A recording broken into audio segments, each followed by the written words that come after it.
the expenses associated with 3 additional contractual full-time equivalent positions. And the personnel data is shown on page number 5. You can see that change there under contractual of 3 additional FTE positions. That is mainly the only change under personnel. The number of regular positions remain the same at 145. Under the key observations section, exhibit number 3 on page number 6, this is showing Maryland Public Television membership and membership contributions.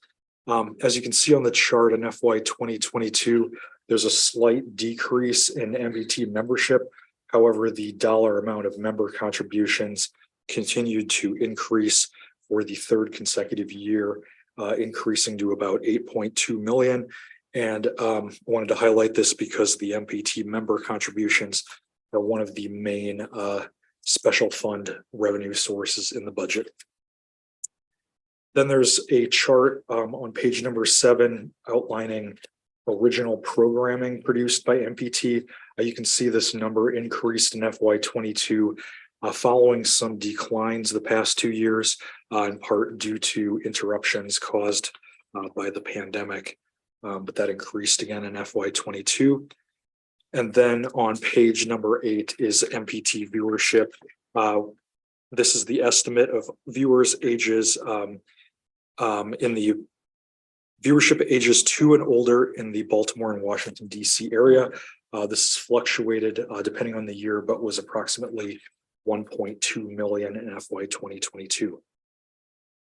Lastly, the recommended actions, DLS is recommending to concur with the governor's allowance. And then the one other thing that I would point out is in the appendices, there's a summary of a JCR response that was submitted by the Department of Information Technology on MP with consultation with MPT relating to resource sharing for tower agreements. That issue is covered more in depth in the DO-IT analysis. So I'm not going to get into that here, but with that, I'll conclude the presentation and we can take any questions. Okay, thank you.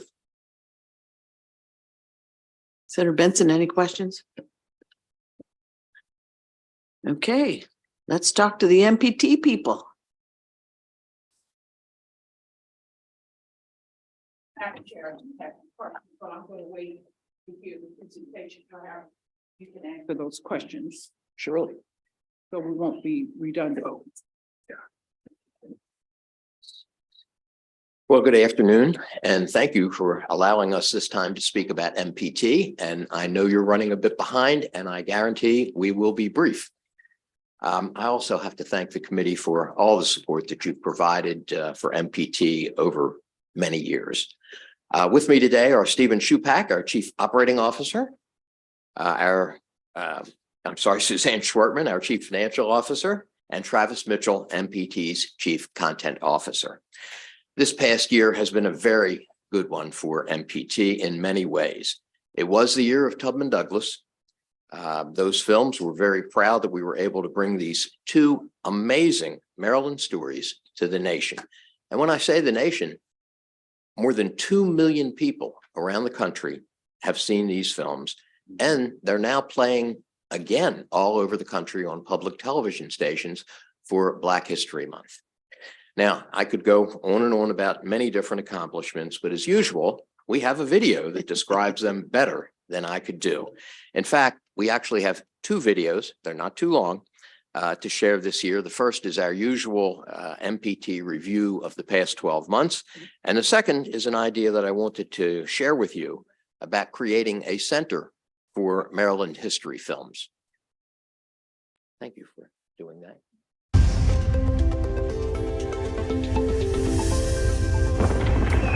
Since 1969, Maryland Public Television has enthusiastically celebrated the state's many resources, from its stunning natural landscapes and bustling industry to its time-honored culture and thriving art scene. But our state's greatest resource may be its remarkable history and the people who call Maryland home. In 2022, MPT paid tribute to two of Maryland's most historically notable residents, Harriet Tubman and Frederick Douglass, with a pair of groundbreaking national PBS documentaries, an interactive education series for K-12 students, and an extensive social media outreach campaign. It's national history for the two of them, but it's also Maryland history. I've been talking to MPT about this for a couple of years now, and very excited to see it come to fruition. And it's not just something that Maryland people will watch. It'll be picked up by public television across the country, and everybody gets to share in it. Harriet Tubman, Visions of Freedom, explores the extraordinary life and legacy of America's most famous conductor of the Underground Railroad. While Becoming Frederick Douglass follows the breathtaking journey of a young man who escaped slavery to become a world-renowned public speaker and abolitionist. I was a graduate from this peculiar institution with my diploma written on my back. In addition to the two documentaries, MPT's Education Division created a companion website and associated curriculum for students, educators, and homeschoolers. MPT is the perfect vehicle to tell the stories of Harriet Tubman and Frederick Douglass because we are the voice of Maryland as the only public broadcaster in the state. And MPT's development team organized screenings across the country and other public events with the aim of prompting community dialogue. We had a lot of positive feedback about the films, and people were very surprised that truth was actually more remarkable than fiction. I have to say how indebted I am to the legislature and to the governor for providing the funding so that MPT could make two great Maryland stories. I firmly believe that a big part of the reason that MPT exists is so that we can tell Maryland stories, and there are just so many. I hope that we'll be making even more in the future. Capturing 7 regional Emmy Awards in 2022, MPT brings you 4 great broadcast channels, seamless streaming, live and on demand, made for mobile content, and exclusive in-depth interviews on The Dig. With our highly popular digital studios, MPT continues to cover the state's most pressing issues through its local news and public affairs programs, including Direct Connection and State Circle. One of the things MPT I think does the best is it provides consistent coverage of the real issues going on. There's not a lot of interview requests for the large networks that come down and really analyze the Maryland General Assembly, but MPT does an excellent job. If people are interested, the information is there and is accessible through your organization. We're just about 30 minutes or so away from the kickoff. And the MPT Sports Desk is a slam dunk when it comes to covering local sports, including the CIAA tournament in Baltimore, collegiate football games, the Maryland 5-Star, and the state's all-new world-class event, the Maryland Cycling Classic.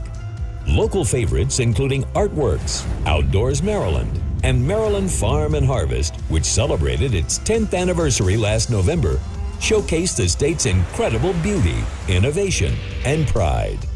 And popular national series such as Motor Week, To Dine For with Kate Sullivan, and My Greek Table leave viewers hungry for more. There is a lot going on here. While specialty programming, including Chesapeake Bay Week and HBCU Week, help create awareness and appreciation of Maryland's diverse communities.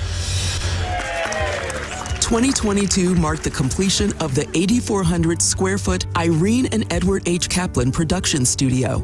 With theater seating capacity of up to 148 guests, the studio will be used for local and national MPT productions, in addition to televised public affairs programs and regional concerts and performances.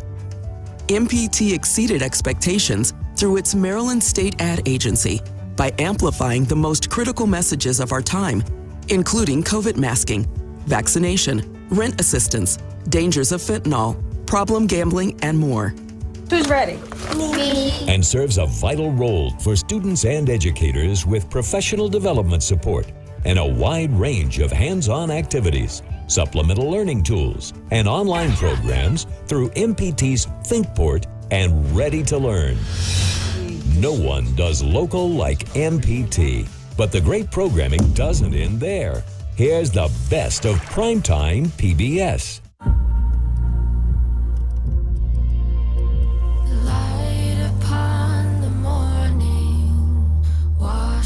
across my skin. Think it's time I find my place here. Fasten your seatbelt. You're taking my breath away. What is your sense now of the humanitarian situation? This is making me emotional. MPT. Be informed. Be entertained. Be inspired. And one more short video talking about the Center for Maryland History Films.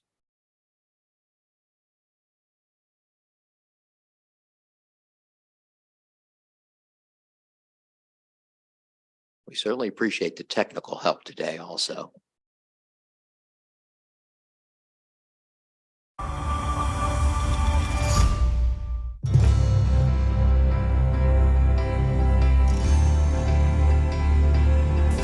There's so much that can be told and so much worth that can be had by telling local stories. Wow. But also understand that there's a story that has resonance for people beyond that locality.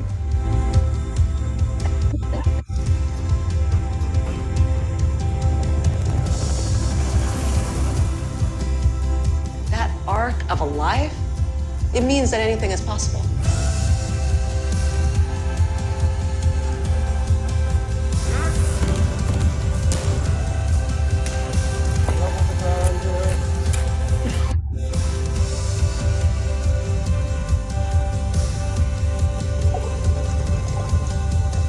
Our educators look to us for high quality, standards aligned content to share in their classroom and to engage students in learning.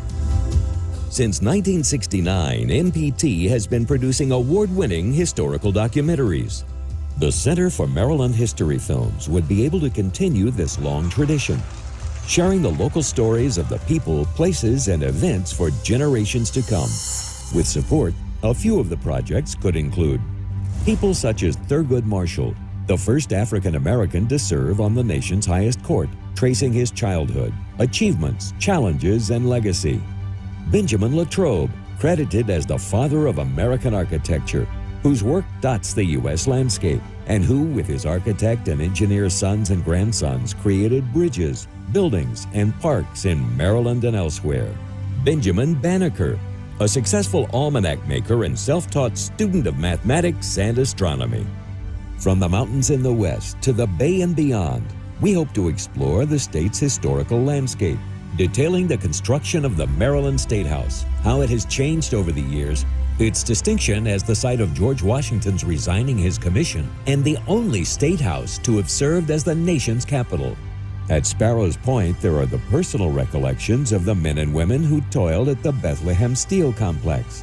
At the Castleman River Bridge, we could share the history of the longest single-span arch bridge on the historic National Road. We could document the events that not only shaped our state, but played a significant role beyond our borders. In 1787, the Treaty of Paris was ratified by Congress, while it met in the Maryland State House. The treaty established the United States as a free and independent nation. Exploring the Mason-Dixon line can reveal the legacy of Maryland from pre-Civil War times to the present in relation to its identification as a northern or southern state. The Great Baltimore Fire raged for 2 days. With funding, we would be able to share how this tragic event played a part in setting national standards for firefighting. Looking forward to the future, inspired by our past, creating thought-provoking and engaging content. MPT's work stimulates understanding, education, and civic engagement, and showcases Maryland's place in U.S. history. Your support will enable this storytelling. To learn more, visit mpt.org/mdhistoryfilms.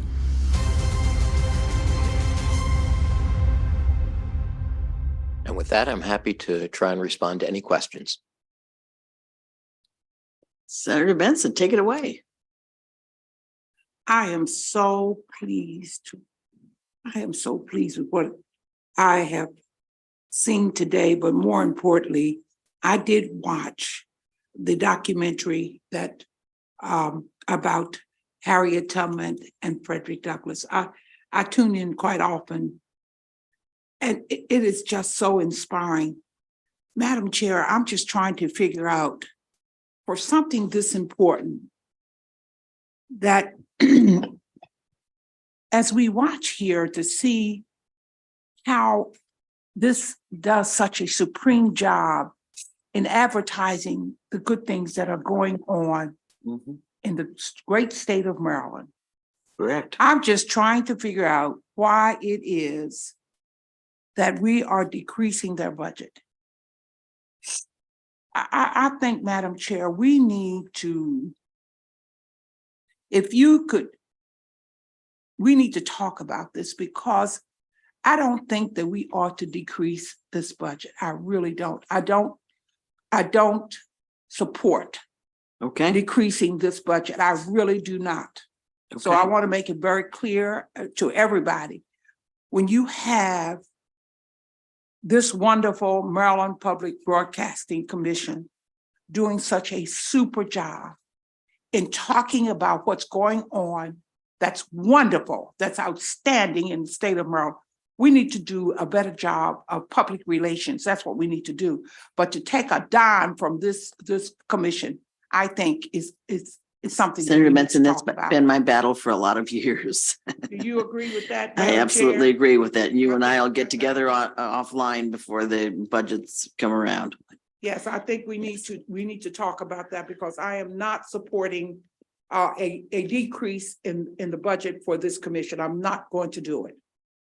I want to go on record. Well said. Everybody, Well said. Lottie, Dottie, and everybody. Okay. That was the best question I have ever gotten. There Thank you go. so much. How much better can it get? You're doing a wonderful job. They Thank do a you so wonderful much. job. And that first film had just a wonderful character in it too. Well, you know, I got a part too, so. There you go. Yeah, me too. No Okay, question. thank you all. Enjoy your weekend. Thank you again. Thank you very much.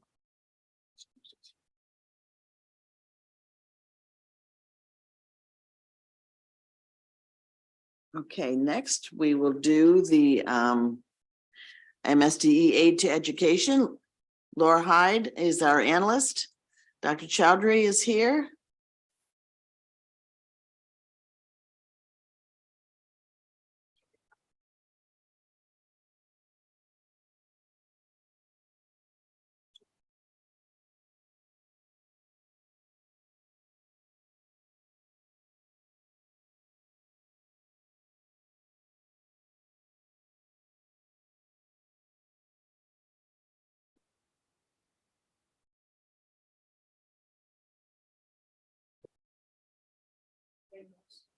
Madam Chair, again, my name is Laura Hyde, and I am the budget analyst for Maryland State Department of Education Aid to Education budget. We're going to be starting on page 1 with the operating budget summary. The fiscal 2024 aid to education budget increases by $900 million or 10% to $9.7 billion, which primarily reflects the increase in special funds supporting state aid for Blueprint for Maryland's future programs. In exhibits 1, 2, and 3, this discusses student assessments. Exhibit 1 on page 6 shows the Maryland Comprehensive Assessment Program, or MCAP, scores for the 2021-2022 school year. In calendar 2020 and 2021, Maryland schools received a waiver from the federal government for standardized assessment requirements. So spring 2022 was the first time in 2 years that students took standardized tests. Spring 2022 was also the first year that students took the newly designed MCAP exams. This chart shows that on English language arts scores for MCAP by grade level, the majority of students in grades 3 through 8 and grade 10 scored as beginning or developing learners. Exhibit 2 on page 7 shows the MCAP scores for math, which, like English and language arts, has the majority of students scoring as either beginning or developing learners. And then on page 8, this shows exhibit 3. This is a comparison of MCAP scores, English language arts and mathematics, which shows that more students scored proficient or distinguished in English language arts than math at each grade level tested. Then moving to exhibit 4, this is federal stimulus fund expenditures in fiscal 2020, 2021, and 2022. Local education agencies received $2.7 billion in ESSER funds at the fiscal 2022 closeout in June 2022, LEAs reported total expenditures of $696 million or 26% of ESSER funds. That is what's shown in this chart. In the back, in the appendix, it shows the closeout as of December 2022, which shows that LEA spent approximately $1.1 billion of these funds. And then turning to the major state aid, that starts on page 11 of this analysis. So due to COVID-19 school closures, enrollment declined in fall 2020 and 2021. However, with the return of in-person instruction in the fall of 2022, full-time equivalent enrollment increased by approximately 4,000 students, or 0.5%. Exhibit 5, this is shown here on page 12, shows these changes to enrollment from fall 2019 to fall 2022 for full time equivalent, free and reduced price meal, special education, and limited English proficient enrollment, with the largest increase over that period of time of approximately 62,000 students over those 3 years. And that is due in the recent year to the use by MSD of direct certification so that we better identify students who qualify for free and reduced price meals. Moving on to Exhibit 6, this is major state aid for local education agencies. This shows the changes from fiscal 2022 to 2024. The total allocation in 2024 for major state aid programs is $8.7 billion, which is an increase of $733 million or 9% over the fiscal 2023 allocation of $8 billion. Exhibit 7 on page 14 shows the overall aid to education spending in fiscal 2024, which totals approximately $9.7 billion. Now turning to Blueprint for Maryland's Future Grant Program, going to Exhibit 11. This is on Blueprint Fund revenues and expenditures, and this is on page 20. So this shows Blueprint Fund revenues and expenditures from fiscal 23 to fiscal 2028. In the fiscal 2024 proposed budget, the Blueprint Fund has a starting balance of $2.1 billion with projected revenues totaling $1.9 billion and expenditures totaling $1.7 billion. This chart shows how increasing expenditures are anticipated to impact the Blueprint Fund balance in future years, with a potential deficit starting in 2027. And then turning to Exhibit 12, these are the Blueprint programs that are in the state budget for fiscal 2024, which totals the $1.7 billion I mentioned previously. The majority of funds are allocated to programs in the aid to education budget, with additional funding in early childhood, Blueprint initiatives in the Maryland Department of Health, and other programs.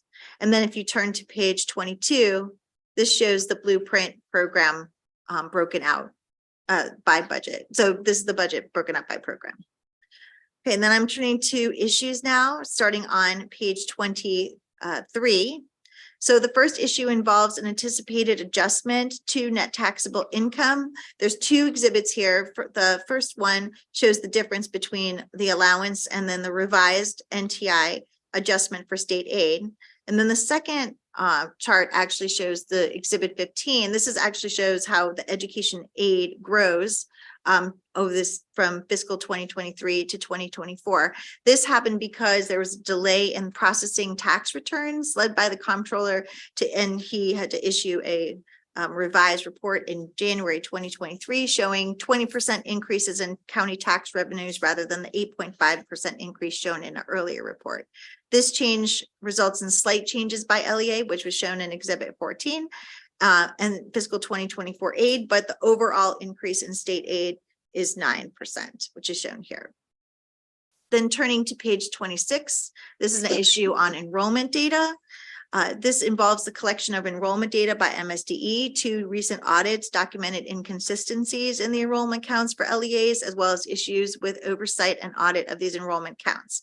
Additionally, enrollment data submitted to DLS for fiscal 24 indicated that there may have been issues with the enrollment data necessary for the greater than calculation for compensatory education funding.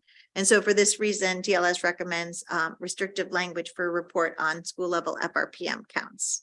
There's a related issue right beneath that under local maintenance of effort calculations that DLS recommends MSD comment on.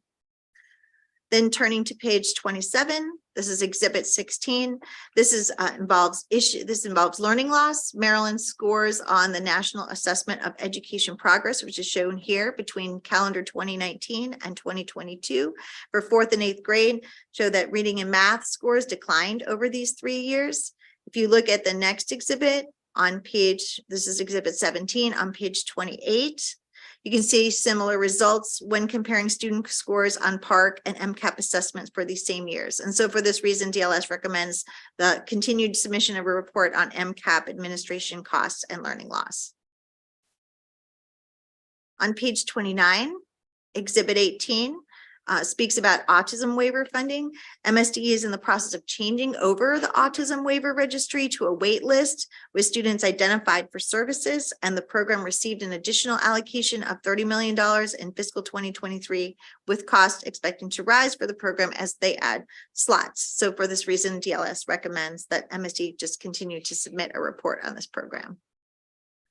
Then the last issue is on Exhibit 19, non-public placement program. Chapter 700 required a 4% provider rate increase for this program, which was funded in fiscal 2023. The provider rate allocation raised the program's base budget, which results in a steady increase for the program costs headed into fiscal 2024. And so due to these increases, DLS recommends that MSD continue to submit a closeout report on this program. Recommended actions start on page 32 of this analysis, and they reflect the issues. And this ends my presentation, and I stand for questions. Okay, thank you very much. Thank you. Yes, I'm sorry to interrupt you. Yes, the recommended actions, there was an additional recommended action. It got left out of the posted analysis, and the analysis has been reposted. Okay. So Erica has a copy of that, and that is on the autism paper. Okay.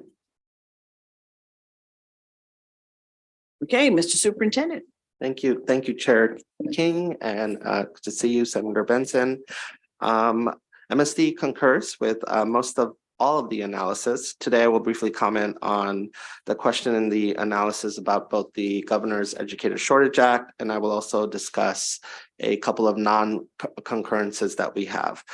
I stand ready for any questions the subcommittee has. I recognize the importance and attention of the substantial investment that we are making with the blueprint and how seriously we take the responsibility, as well as the responsibility to help support public schools all across our state. Blueprint funding is as complex and comprehensive as the blueprint itself.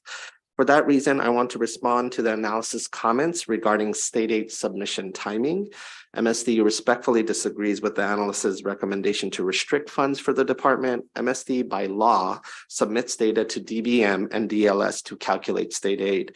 MSD passes the same data the department has available for its own calculations to DLS and DBM when they are available. With that said, I have to also acknowledge the challenge presented by the current reporting timeline established in the law by the blueprint. MSD recognizes the importance of timing and the construction of the state's budget bill. But for context, the Blueprint for Maryland's Future requires MSD to provide DBM and DLS the data elements necessary to calculate major education aid programs by December 1 each year. State and federal regulations require local education agencies to report official student enrollment data as of September 30th, English learners and students with disabilities as of October 1st, students eligible for free and reduced price meals by October 31st, and LEA transportation data by November 30th each year. MSD provides guidance and technical assistance to LEAs to support these data submissions, but the department has between 60 calendar days and 24 hours to receive, review, clean, and evaluate the data provided by LEAs. That data covers 900,000 children in more than 1,400 schools. MSD would welcome the opportunity to discuss with the Department of Budget and Management, the General Assembly, and the Department of Legislative Services a timeline that better fits the necessary state budget timeline, but that results in a more accurate, reliable data in the initial preliminary draft state aid calculations, rather than the necessary up and down that occurs now while the local education agencies and MSD work swiftly to validate, correct, and forward updated data.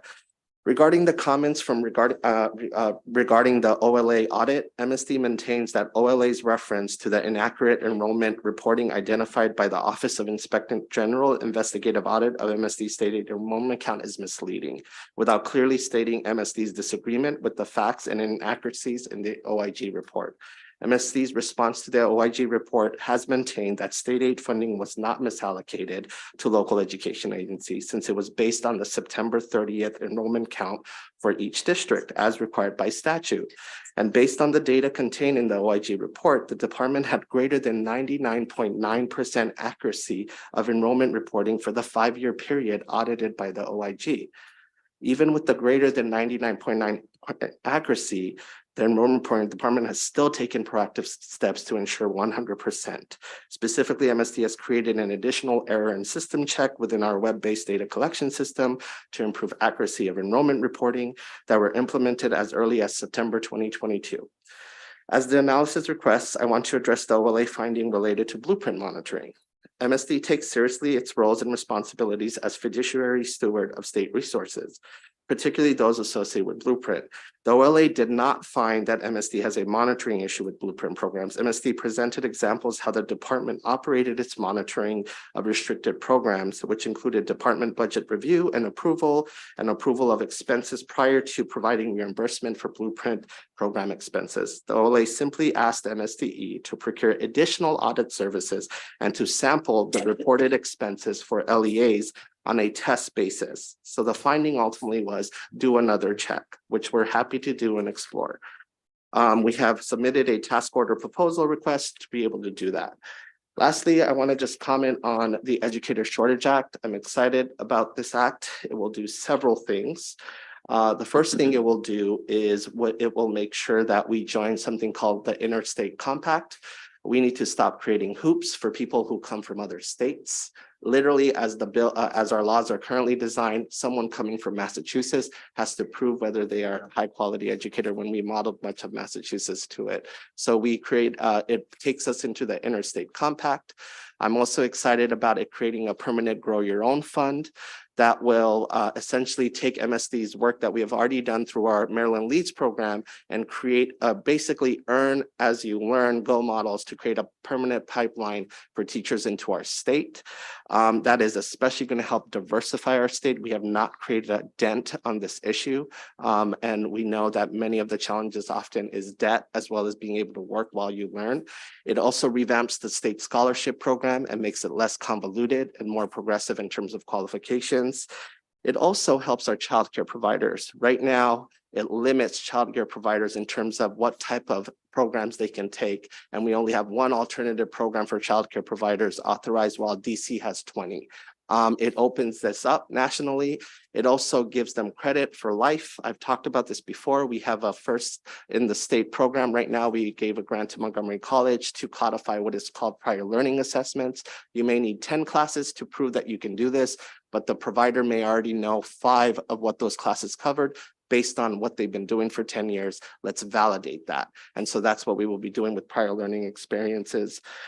I have included more in our written testimony. I want to thank Ms. Hyde for a thoughtful analysis, and thank you, Chair King and the subcommittee once again to be here today. And I stand ready to answer any and all questions you have. Thank you. Can we talk about maintenance of effort for a second? Sure. I have been contacted again by many of the local school systems in asking for a waiver 1 more year for maintenance of effort. They're figuring that though the numbers have come up in each of the school systems, they think they need until next September to actually reach that level.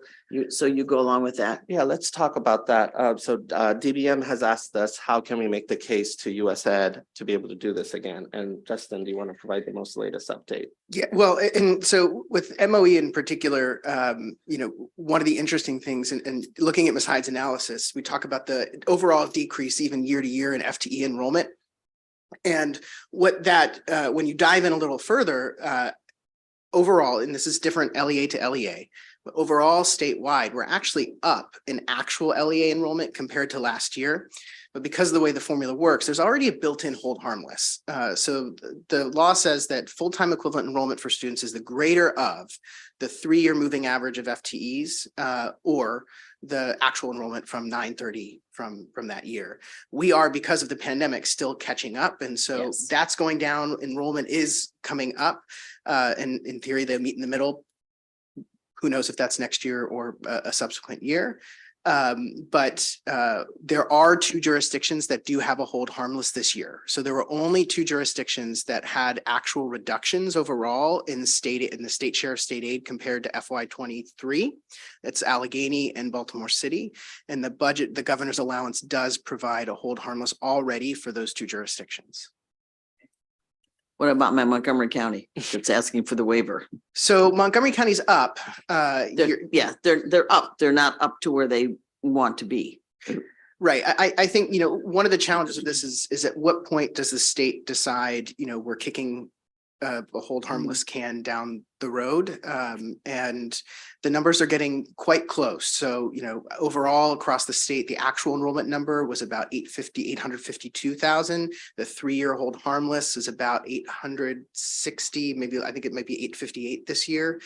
And so they are getting quite close. And to that extent, that could be something to examine for another year. But I mean, that's my plan.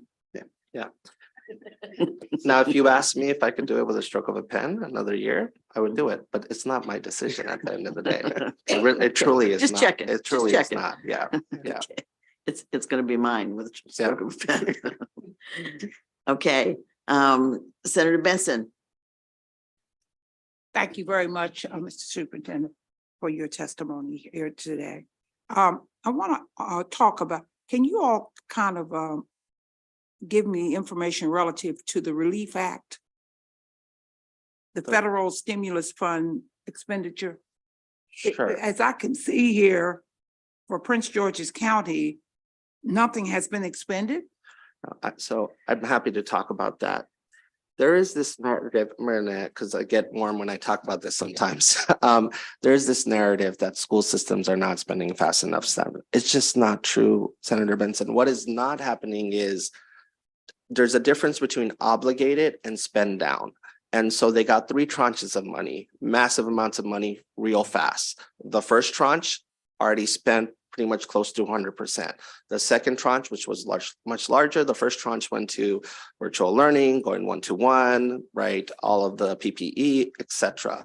Then these next tranches are really getting into the academic programs. They have obligated these funds, right? And many of them, also many majority, minority, high poverty districts also spend on capital expenses. And that goes through procurement and other things and then such. So what you see there is not the actual obligated and everything else. Because if I added all of that in, then that number, that meter goes up. And so we keep a public dashboard on this. It was cool to say districts were not spending fast enough.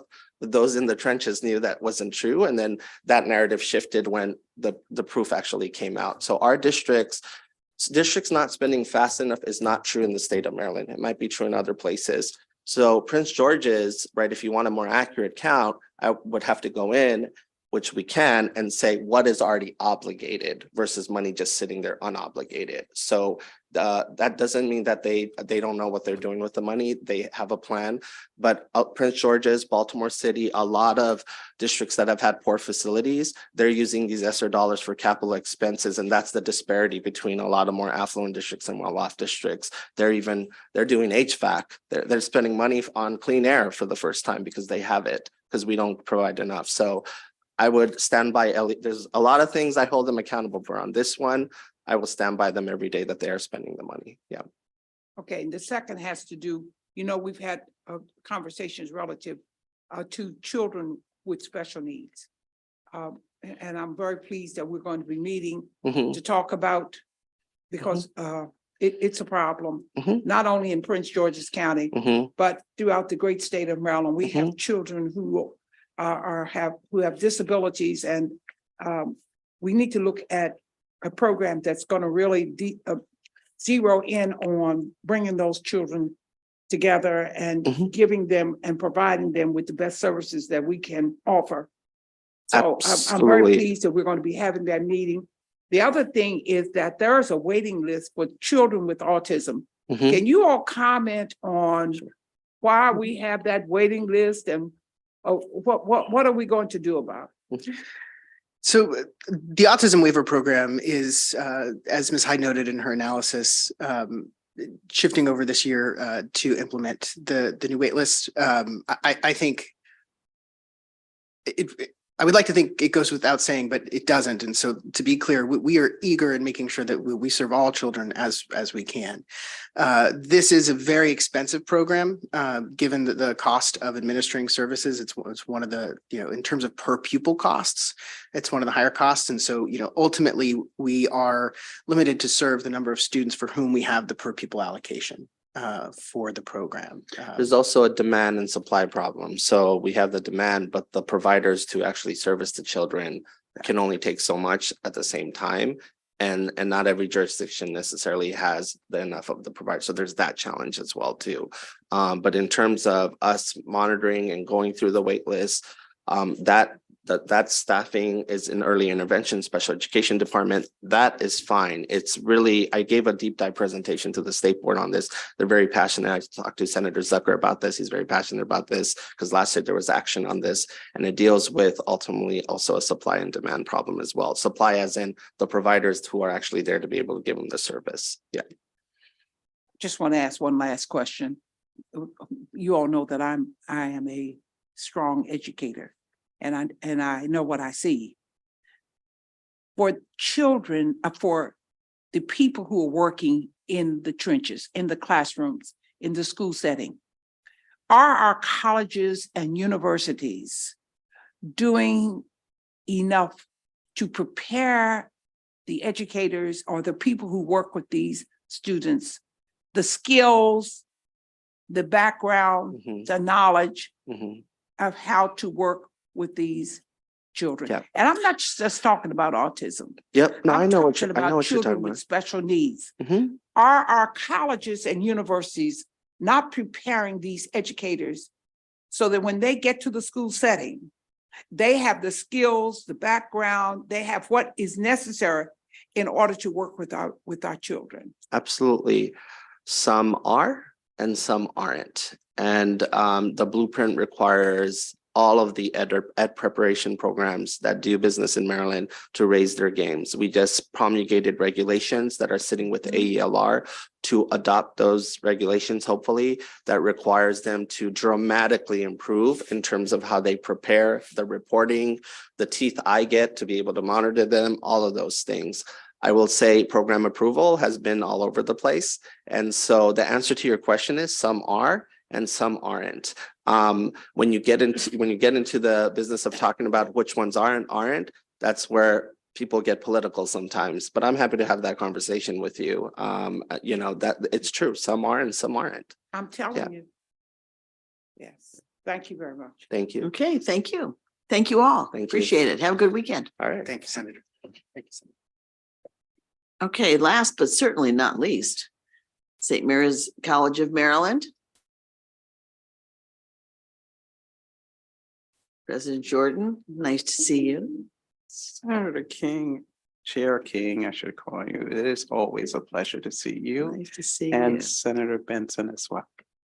We're going to start. Kelly Norton is our analyst, and she is going to start when she's ready. No hurry.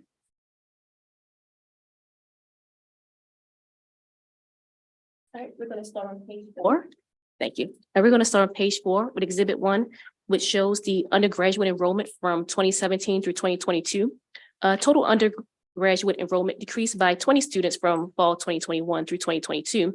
As is illustrated in the exhibit, the number of continuing students and transfer students has fluctuated since fall 2020. The number of first-time full-time students increased by 61 in fall 2020 compared to 2019. Moving on to page 5, Exhibit 2, it documents the changes in undergraduate applications. As is shown in the exhibit, the number of applications grew in fiscal 2022, totaling over 2,934. The yield rate, which is the number of students who actually enrolled from that total, has been under 20% since fiscal 2020. And in fiscal 2022, the acceptance rate was 77%, also the second highest rate recorded over this period. DLS has asked the president to detail why the acceptance and yield rates have declined since fall 2019. Turning to Exhibit 3 on page 6, it shows St. Mary's out-of-state enrollment, which has seen a turnaround of declining numbers since 2020. There was a 15.1% increase of out-of-state students in 2022 compared to 2021. Moving to student performance, Exhibit 4 on page 7 provides the college's second and third year retention rates. The second year retention rate increased to 85.4% for the 2020 cohort, while the third year retention rate decreased to 73.8% for the 2019 cohort when compared to the previous year's cohorts. Moving to Exhibit 5 on page 8. The exhibit shows the 4- and 6-year graduation rates for first-time full-time students. As is shown in the exhibit, the 4-year graduation rate decreased to 57.8% for the 2017 cohort compared to 2016, while the 6-year graduation rate increased slightly by 0.5 percentage points. We have asked the president to comment on the efforts to improve the 4-year graduation rates. Exhibit 6 on page 9 provides the 8-year graduation rate by Pell and non-Pell status. Both first-time full-time and full-time transfer non-Pell students graduate within 8 years at a higher rate than Pell students at the college. For part-time students, based on the data provided on the National Center for Education Statistics website, DLS is under the assumption that St. Mary's either had no part-time Pell students or was very low that academic year. Moving to affordability and access, Exhibit 7 on page 10 shows the estimated cost of attendance versus the average net price for full-time in-state students by income level between fiscal 2019 through 2021. This exhibit shows that the average cost of attendance over these years was $30,911. However, the actual net price for students when aid was awarded averaged $20,482.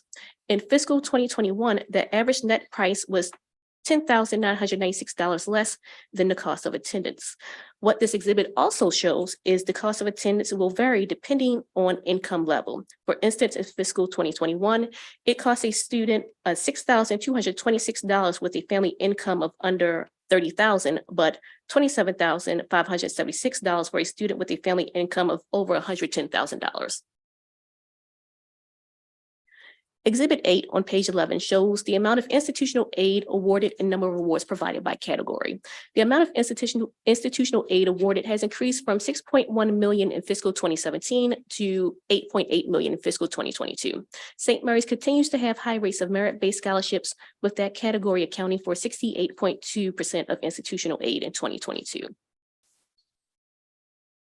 The U.S. Department of Education reports the median debt for graduates by field of study in an effort to give students a better picture of outcomes at the program level. Exhibit 9 on page 12 illustrates that the median debt of students range from $20,750 for economic majors to $25,000 for psychology majors.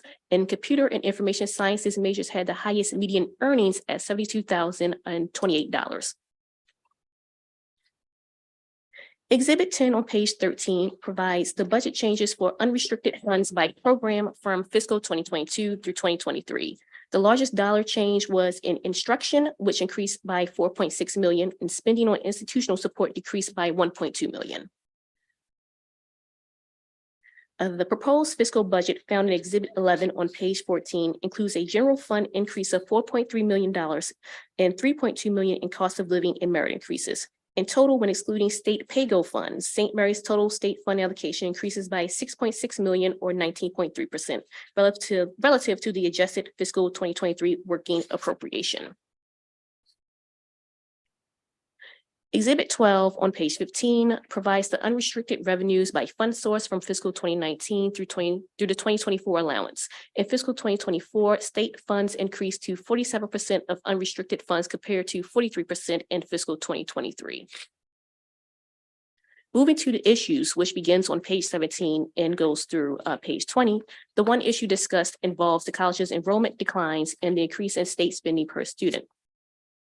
Exhibit 13 on page 17 shows St. Mary's study enrollment decline from fall 2014 through 2022. Between 2014 and 2022, enrollment has decreased 14.6%. Moving to page 18, Exhibit 14 shows the educational and general expenditures and revenues. Expenditures continue to outpace revenues with the exception of fiscal 2021. In fiscal 2024, expenditures are expected to be $3.2 million more than revenues. Exhibit 15 on page 19 illustrates the continued increase of state funds per full-time equivalent student. With the mandated increases in decreased enrollment, state funds have increased almost $10,000 between fiscal 2018 and 2014, with a $3,655 increase between fiscal 2023 and 2024. St. Mary's has continued to have the second highest in-state tuition at the University of Maryland, Baltimore. Exhibit 16 on page 20 compares St. Mary's to other select four-year public institutions, and St. Mary's has consistently been had higher tuition and fees. In fiscal 2023, St. Mary's is expected to cost $2,868 more than UMBC, the next highest institution. DLS operated budget recommended actions is found on page 21, and that is to concur with the governor's allowance. And with that, I conclude my presentation. Good job. Thank you. Great job. Thank you. Senator Benson, any questions of the analyst?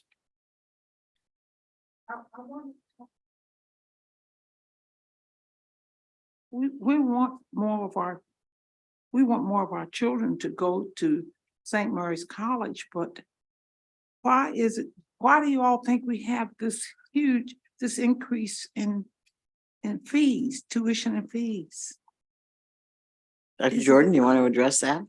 So over the last 4 years, we've not had a major increase in tuition and fees. Our tuition was very high for many years. And in 2013 and 2014, the state worked with us to lower the tuition by 8% for Marylanders. And the data that we presented in our report shows that our tuition increases have been very modest over the last few years. In the last 4 years, we've held tuition flat. And that's something that we've made a conscious effort to do there. Now, we're a liberal arts college, so it is going to be more expensive because of the low student to faculty ratio and that the faculty interact with the students a lot. So we expect that the liberal arts education is going to be more expensive. We do recognize that it is higher than we want it to be relative to the flagship. And that's why we have a plan in place to really keep that tuition flat. And if you look at the data in our report that we submitted to you, it indicates that our tuition now, the last couple of years, is less than it was in 2013. So we're very much aware of that. Yeah, it's because it's showing that your tuition is higher than UMBC and these other universities. Yeah, it will always be. The liberal arts college will always be more expensive than a university, especially the regional universities. But we do recognize that we're more expensive. The gap between us and the flagship is greater than we want it to be, and we're working very hard to modulate those costs. Yeah, because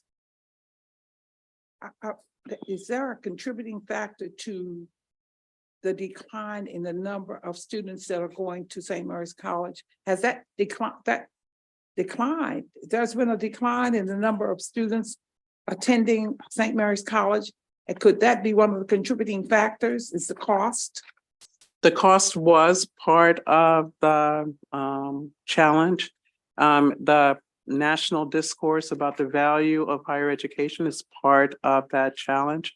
The perception that liberal arts colleges don't prepare students well for the world after college was part of that. And over the last few years, our data indicate that the things that we've done to change our curriculum, think about our brand, the amount of financial aid we're awarding, trying to be relevant to today's families and to employers have all worked to turn that enrollment decline that started before I got there the last 3-4 years, you see that our enrollment of new students has actually increased.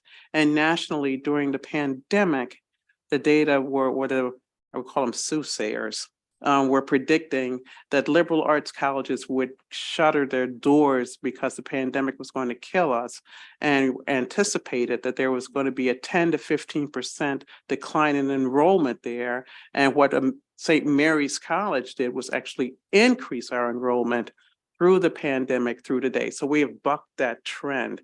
So this decline has been long-term, but we have been the last 4 or 5 years, the more recent data indicate that our numbers are on the way up. So the Pell Grant, has that helped?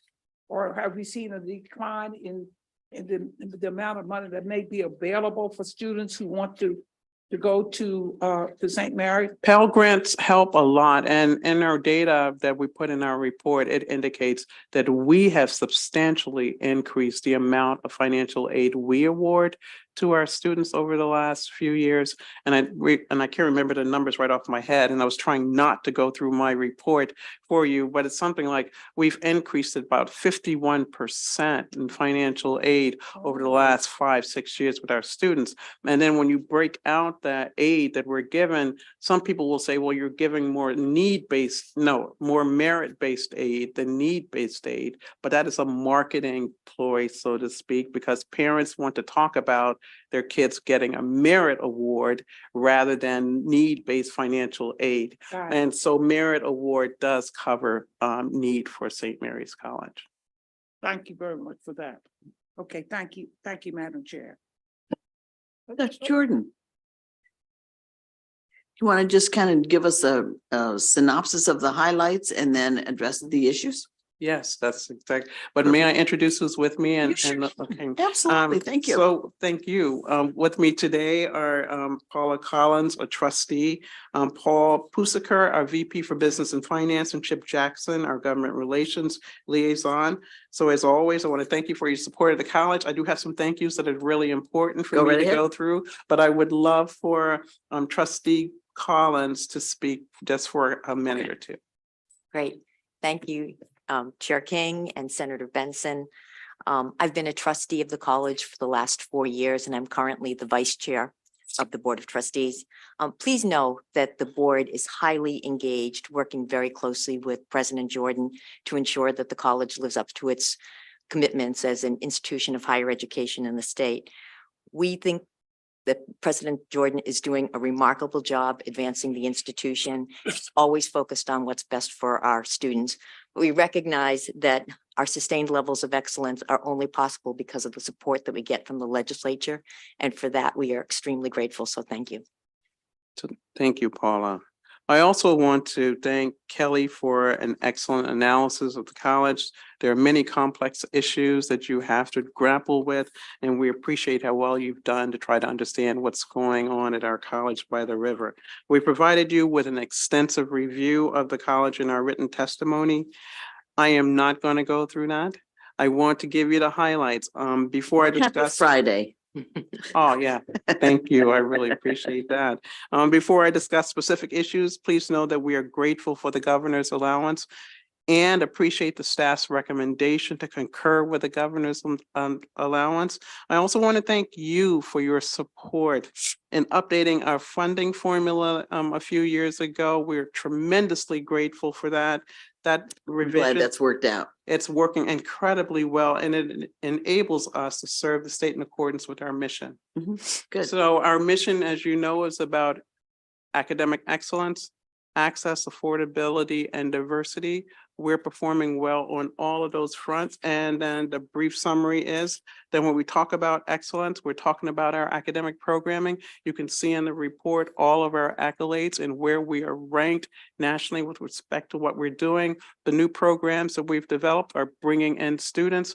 2 of the 4 new programs in the last 2 years are now the 3rd and 4th most requested majors of our incoming students.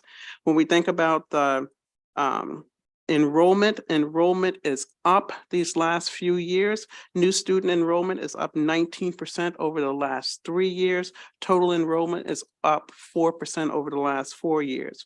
Financial aid has increased to our students from 4.6 to $6.0 million. 6.0. I don't sound like a scientist today, do I? $6.0 million. Oh my goodness. 95% of our students receive some form of aid. And even though it looks like, as I said, need-based aid is going down, it is total aid, merit, and the need-based that is up for us. And we're happy with that. And our tuition, as we talked about, has been a problem, but the last 3 years, it's been flat. And the board just voted to make it flat again next year. And so we are proud that our tuition now is less than it was in 2013. The analyst asked us to comment on declining acceptance and yield rates. As detailed in our written response, acceptance and yield rates are expected to decline as applications increase. The increased number of admitted students results in a decline in the yield rate because the admitted applicants tend to have a greater number of enrollment choices compared to a smaller self-selecting pool. So to respond to the questions, with respect to the question concerning four-year graduation rates, please know that the college continually works to enhance student success programs to support our students. Over the past few years, new initiatives include a short winter term, the Sum Primus program for first-generation students, and expanded services provided by the Office of Student Success Service. Our winter term program, for example, allows students who have fallen behind in their credits to get back on track. In 2022, the winter program increased the percentage of students on track to graduate within 4 years from 63% to 78%. The Sum Primus program, which means I am first in Latin, and you've heard that I like to choose Latin names because they sound very important and hoity-toity. It was created to provide an on-campus support network for first-generation students, and there's early evidence that these efforts already are paying off. The four-year graduation rate for the latest cohort is up 60%, which is up 2 points from the previous cohort. With respect to the analyst's questions about instructional expenses, the primary cause of the increase from FY22 to FY23 is that the FY22 actuals reflect vacancies, whereas the FY23 budgeted amount fully funds all positions. The FY23 budget also incorporates COLAs and an increase in student study abroad travel, which was predominantly shut down in FY22 due to the pandemic. And our students studying abroad is very important for their experiences at St. Mary's College. And if you look at other public institutions, we have one of the highest percentage rates of students going abroad than most of the publics. So in conclusion, I want to thank you again for your support of St. Mary's College. We're truly grateful for the governor's FY24 allowance and for the analyst's recommendations. Chair King, that concludes my summary of my testimony. I would be happy to address any additional questions. You are the best. Thank you very much. One of our best interns right on my floor this year is St. Mary's student, Nathan Sayers. And he is a really conscientious, he represents you well, let me say. Yes, for sure. To hear that. Yeah. I don't think we have any other questions for you, though. I think you've answered everything. Senator Benson, you're okay with all that, huh? Thank you. For our rising stars, our future generation. Thank you so much. Thank you. And I'm also very happy to hear you talk about the need for diversity on your campus. That to me is also extremely important.